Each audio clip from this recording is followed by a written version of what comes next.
Hi, I'm Mike Dilk and you're listening to the Relax Back UK show, the show that explores all kinds of health topics relevant to you, your family and your friends. Each week I talk to expert guests from a range of backgrounds to inform and entertain you. So please do join the Relax Back UK family and stay tuned. Hi, and thanks for joining me on the Relax Back UK show. The topic this week is one of trust. That is trust in the NHS. My guest is Emma Doughty. She's a lawyer from the Medical Negligence Department at Slater and Gordon Lawyers. I think the NHS is brilliant at acute care. I mean, there can be no question of that, So I think if there's something that they think is kind of life-threatening or could possibly be life-threatening, they are absolutely fantastic. She thinks the world of the NHS in some situations, but maybe not so much in others. But I think there's a majority of people in this country who aren't being served properly by their GPs, or in fact, perhaps are just being affected by previous experiences and actually behaving, in a way that sort of results from those experiences, which is not necessarily beneficial to their health. This really is a fascinating chat. I love the NHS. It has saved my life, saved my wife's life. Whatever you think of it and wherever you put your trust, please do stay tuned to this fascinating discussion. This show is cool! My first question to Emma Doughty of the Medical Negligence Department at Slater and Gordon Lawyers was actually a detail about their press release. Your press release, it talks about 35% of people avoiding contacting their GP because they feel, well, I guess it'll take such a long time to get an appointment.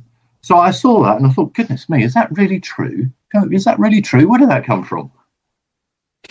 Yeah, I mean, I think this is what the research is showing us, and this is the culmination of a couple of years worth of research. And actually, the figures seem to be getting worse.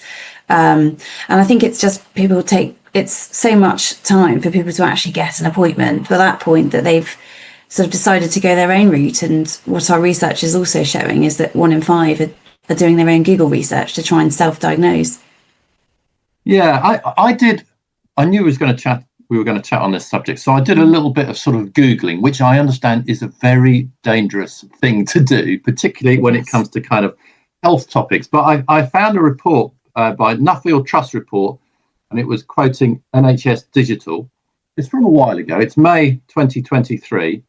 And it said 43.9% of appointments with GPs took place the day they were booked, the same day they were booked. So that was 12 million appointments booked and delivered the same day in that month. Wow. And that struck me as pretty good, actually. And those figures, do they sound compatible to you? They don't necessarily to me. They don't really know. And would Nuffield, would that be private GPs? Because obviously there is an element of, a lot of people are now just utilising their own private healthcare to get GP appointments. So I'm wondering whether that's what that might relate to. They did refer to NHS Digital. So it might be that it's all GPs, but public and private. But I think it does include the NHS. So I wonder whether that also includes, because I'm sure you've experienced this yourself, but with the GPs, a lot of them have sort of various online opportunities. And, this is a very sort of personal view now that I'm sharing. I'm not sure those are always the best way of people getting to the right person or having all of their symptoms diagnosed. I mean, there's sort of various online systems where you can upload a terrible photo of whatever it is that you're concerned about or whatever. So I wonder whether it also includes that. But no, the general answer to your question is that it doesn't really chime with what we've been hearing. Well, so I thought, all right, let's try a little bit of personal experience, because about a month ago, I was unfortunate enough to fall off a ladder. I was building a greenhouse. That's another story. Anyway, I fell off my ladder and I bruised my shin quite badly. And a few days later, the bump wasn't going down. So I thought, right, let's get hold of the doctor. And I must admit, I thought, all right, here we go. This is going to be awful. But I had a phone call that same day, and they said, right, you better come in tomorrow. So off I trotted, and it was all very quick and efficient. Now, I'm sure there's an element of postcode to all this. But my personal experience with an N of 1 about a month ago was, goodness, this is rather good.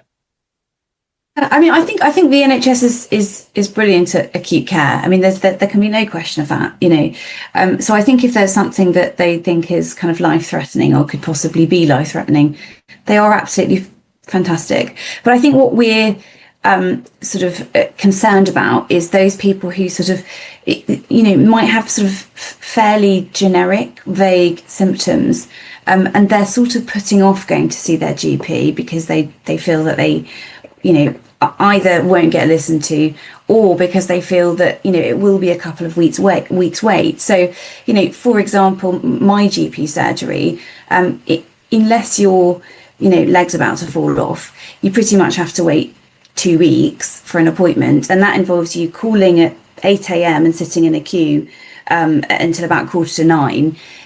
Or having to sort of jump online at 8 and try and get these appointments, which, by the way, go the minute you try and press, you know, book. And so I think that's fantastic for the 40 odd % that you mentioned. But I think there's a majority of people in this country who aren't being served properly by their GPs, or in fact, perhaps are just being affected by previous experiences and actually behaving, you know, in a way that sort of results from those experiences, which is not necessarily beneficial to their health. So, yeah, another thing you mentioned, which probably stems on from what you're talking about, is people believing they've been misdiagnosed, a worrying trend in how public responds to sort of medical uncertainty. And there was a figure on that. I haven't got it in front of me. I think 32% of people felt that they had been misdiagnosed. So I mean, I don't come from a medical background, but I can imagine that the diagnosis process, you know, it's uncertain. You know, you go and see a doctor, he doesn't know immediately what's wrong with you. Like if you've got a stomach ache, he says, all right, maybe let's check that it's not a digestive issue. So he gives you a dose of salts and you go away, the dose of salts goes through you and it's fixed. Or you still got a problem. So you go back and the doctor then goes, right, okay, it's not a digestive issue. We need to look at something else. So is that a misdiagnosis? It's just part of the process, isn't it? No, I think what you're talking about is absolutely part of the process. I think, I mean, obviously, I can't speak for those people who have sort of answered how they've answered, but I suppose, you know, from what I see in my job, you know, there are a lot of occasions where, yes, that person goes and the GP says, oh, it might be a digestive problem. And then there's a few more occasions where they go and the GP says, oh, it's fine, have some more salts or have another brand of antibiotics. And this can go on for quite some time. And, you know, I suspect that is the sort of thing that people are talking about, which is that, you know, they're sort of going with a problem, the GP's covering it with a plaster, and there's not really any diagnosis going on. And then, you know, in the worst cases that you know, there is a worrying diagnosis at the end of that. You know, it's very difficult to kind of be anything but generic in these situations, but clearly people feel as though they are not, you know, being diagnosed correctly. So, I mean, if you do go along, you're going to say, oh, we got it wrong. But it's just part of the finding out, the checking process, really. I don't know. Sometimes I think people might be mistaken by that. I don't know. But it may well be part of the overriding issue, which is just, you know, the lack of trust in the NHS, and you know, with all the sort of recent stories of various things happening, and you know, more and more has been coming out over the last few years. You know, I suspect there is perhaps a lot of mistrust, and that is colouring how people are seeing how they're treated by the GP and you know, their diagnosis. I think you're right. I mean, this thing can result in a bit of a pile on, because you know, it's a bit of a self-fulfilling prophecy. And there was another statistic. In general, the public perception of the NHS is poor. I go along with that. 40% of patients believe they are substandard, or, you know, treatment they've had is substandard. Now, I don't really like believe. I like facts. Now, well, I'm a lawyer. I'll join you there. So do I. Yeah. So again, I thought, right, let's look up some facts. But all right, so I had a quick Google. I didn't pore over this, but I found a report from the King's Fund, and just saying just how many people the NHS treats. And the NHS has 2.5 million interactions with patients every 36 hours. You know, that's pretty impressive. I mean, it's a big organisation. It's dealing with a lot of people now. Yeah. Whether 40% of those interactions are substandard or wrong, I kind of suspect not. By statistically, some of them will be, because there are just so many of them. Yeah, absolutely. And, you know, of course, I unfortunately see the worst interactions in my job. So it's very difficult for sort of, I suppose, me to kind of summarise, you know, on that score. Again, I suspect it's very subjective for people. There might have been part of their treatment they weren't happy with, whether it was right or wrong, no one knows. And of course, there's a small proportion of cases where the treatment is substandard to the point where they have been, you know, subjected to permanent harm. You know, and so that's a just sort of different story. But, you know, I think it's all wrapped up in how people see the NHS at the moment, and clearly it's not seen in a very good light for various reasons. No, we need to address that, and I'll come later on how we can sort things out. But the other thing that kind of alarmed me was this self-diagnosing. Before we return to Emma Doughty of Slater and Gordon and the discussion about trust in the NHS, please let me remind listeners about the back app chair. If you suffer from back pain or poor posture when sitting at your desk, you could try the back app chair. It really has helped hundreds of people. Have a look at the website relaxbackuk.com to see the back app chair, what it can potentially do for you, and to arrange a free trial. Now, back to the chat with Emma. 27% of people say that instead of bothering with a GP, they self-diagnose. That's a bit horrifying, isn't it? That's really worrying. Yeah, absolutely. Because, I mean, brilliant as Google is, you know, it's no substitute for our learned GPs who spent many years training. And maybe you could turn it around. Is that a good thing? We're all getting a bit more self-reliant. We know the GPs are busy, so if we have a bit of a sore throat, we'll go, oh, I've got a sore throat. Either I'll wait and it'll go away, or I'll go to the pharmacy and ask their advice and sort it out myself. Yeah, and let's hope it is those people and not people with, you know, sort of underlying health concerns who should actually be speaking to their GP and providing, you know, the symptoms and then asking for expert help. But yeah, absolutely. You know, we do need to become a bit more self-reliant, but I think we've got to pick our moments, as it were. I mean, the statistics for young people getting advice, medical advice, the number of young people certainly, that get medical advice from TikTok as opposed to their GP, pretty scary. So maybe you should be knocking on TikTok's door and not knocking on the poor old GP's door. Maybe. I will stick myself in the older category, someone who doesn't really use TikTok. So I'll not comment further on that. Something else that I bet you have come across, if you use Twitter, X, or Instagram, any of these things, it's absolutely full of kind of people peddling weird and wonderful health cures, conspiracy theorists, and they just seem to get away with murder. Actually, that's a phrase, but they get away with an awful lot. And they suggest people don't bother your GP, don't bother the NHS. It's all rubbish anyway. And they really influence an awful lot of people. That kind of worries me. Yeah, I mean, and actually there have been some examples, haven't there, over the last few years of people being pulled up on that, thankfully. But as you say, I mean, it is rife over Instagram and Twitter and X. But do you go after any of them?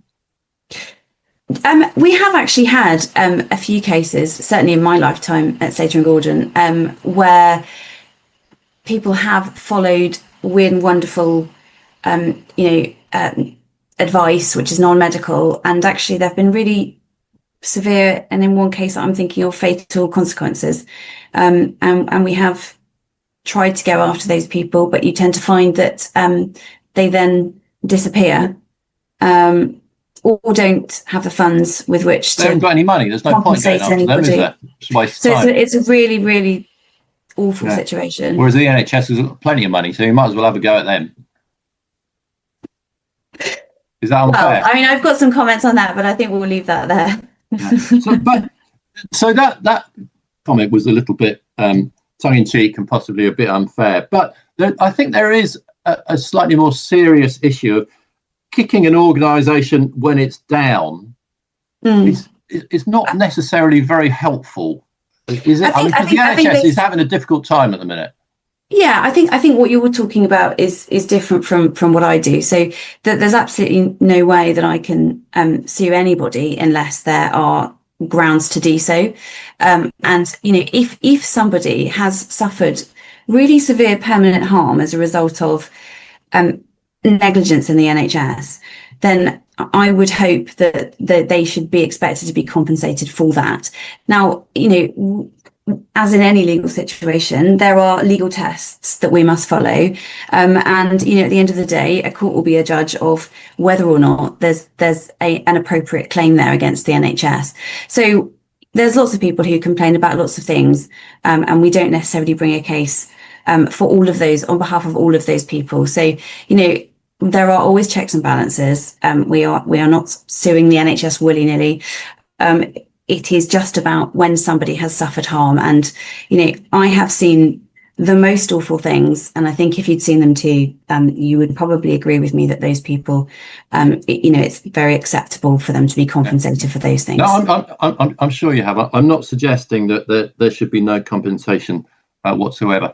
However, I did do another little bit of Googling. Again, I will caveat that this is You're fulfilling our prophecy here. Very dangerous thing.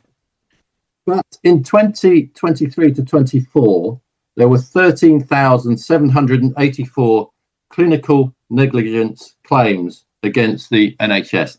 That's one every 40 minutes. So this is a lot. Okay, this is big business. There's a lot here. And out of that lot, apparently 6,573 was settled without damages. So from like a layman's standpoint, it looks like, blimey, half of them are just having a go because they can. They've seen a no win, no fee kind of advert somewhere and thinking, all right, let's have a go. Maybe I'll get some cash. Yeah, possibly. And that's why if you do think you've got a case, you need to visit specialist clinical negligence solicitors and not, just anybody, because it is a very specialised game. And, it is one where the very specialist people make sure that they are doing the right thing in the right cases. So you don't do this no win, no fee thing? That's how we have to fund the cases. Absolutely. But, I can speak for my organisation to say that we don't bring cases that don't have any grounds. Right. Good. I'm glad to hear that, because I saw this statistic and frankly, I was kind of surprised. Yeah, I mean, I don't understand the parameters of the statistic that you found, so it's very difficult for me to make any other comment. Other than that. I don't know what they mean by settle or without damages, or it's. I'm being a boring lawyer here, so I probably shouldn't comment any further. Damages, so they didn't get anything. I suppose. Perhaps we should because I'm aware that I might have been a bit negative in some of these things. I don't mean to be, because first of all, I love the NHS. I'm a user of the NHS. It's saved my life, saved my wife's life. It is a wonderful thing. But having said that, if things go wrong, they need to be put right. Is there, do you think, a better way? How could things be set up such that when things do go wrong in the NHS, it doesn't result in patients having to get hold of lawyers and then everyone having a big fight and then some people getting money and other people not getting money? I I think you've got to tackle the problem much earlier than getting to the lawyers. I'm with you, Mike. The NHS has been absolutely fantastic to me and my family in many, many ways. I'm not sitting here as somebody who hates the NHS, far from it. But I think that, as somebody who pays their taxes in the same way as you do, what we need is more of those taxes to be invested in the NHS and in the right ways. They need more people. They need more training. They need resource so that they have time to speak to people, to listen to people, to try and diagnose people, to treat them. As I've said before, we're excellent at acute care, but as soon as you move away from that need, it all falls away. There are, from my perspective, there are just huge gaps in the NHS where they just need additional funding. I really think it starts with that and not with the lawyers.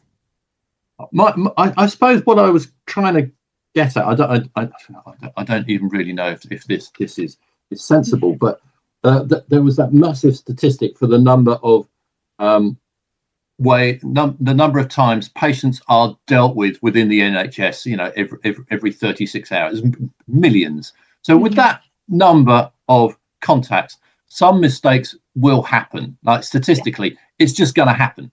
Even if everyone is trained perfectly, there will be mistakes. But I suppose what I was trying to get at in my rather layman, clumsy type way is, could you have like some sort of internal way of sorting out these problems? I think there is an internal way that, there is a complaints process, and the NHSR have set up various sort of projects, and, my firm works with them on various of those to see if, compromise can be reached in different ways at much earlier points. We're absolutely happy to engage in those things. I think personally, the complaints process is also a bit broken within the NHS. I don't think it's transparent. I don't always think that they are done correctly, and it sort of leaves people with a bad taste in their mouth because they feel that they actually their points haven't been dealt with during that complaint process. So it's a double-edged sword. I mean, it's it just adds to the whole host of problems in the NHS at the moment, and yes, it's an expensive part of what they do is having to respond to complaints, but perhaps if they did it in a much more transparent way, then that might avoid the need for so many people going on to solicitors after that process. I think there's many ways that we can work together with the NHS much more, and as I say, I must say that we and other big clinical negligence firms are working with the NHS to try and do that. So when you're in charge of everything and you're given the job of sorting out the NHS, it sounds like you've got some plans to put in motion. I think I'd run very far from that job, Mike. And so would I. Very far. Whoever is doing that must have a much larger brain than I, so I'll leave that to them. Likewise, I'm happy to let other people get on with what they're better at. Good. All right, look, thank you so much for taking the time to chat, because this is a very important subject, and I did sort of do a bit of Googling and throw you some awful statistics. No, absolutely. It's an emotive one. It's really difficult. There are lots of sides to it, and I know it can be a very controversial one. Yeah, and there will be people going through this at the moment. So if people are looking for advice on how to deal with the NHS complaints procedure, so things can get done, sorted out, hopefully in a proper way, and then if they think, goodness, I'm not getting help here, and they really think they do have an issue and it's not sort of a spurious complaint, what are some good sources of information where they can get some good, sensible, level-headed advice?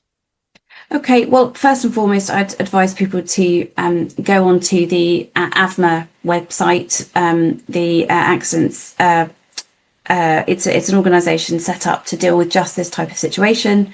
Giving people access to all sorts of information to help them sort of find an appropriate solicitor, find an accredited firm, and also they have lots of information to help people with sort of their own self-advocacy and advice and reassurance and that kind of thing. So AVMA's brilliant.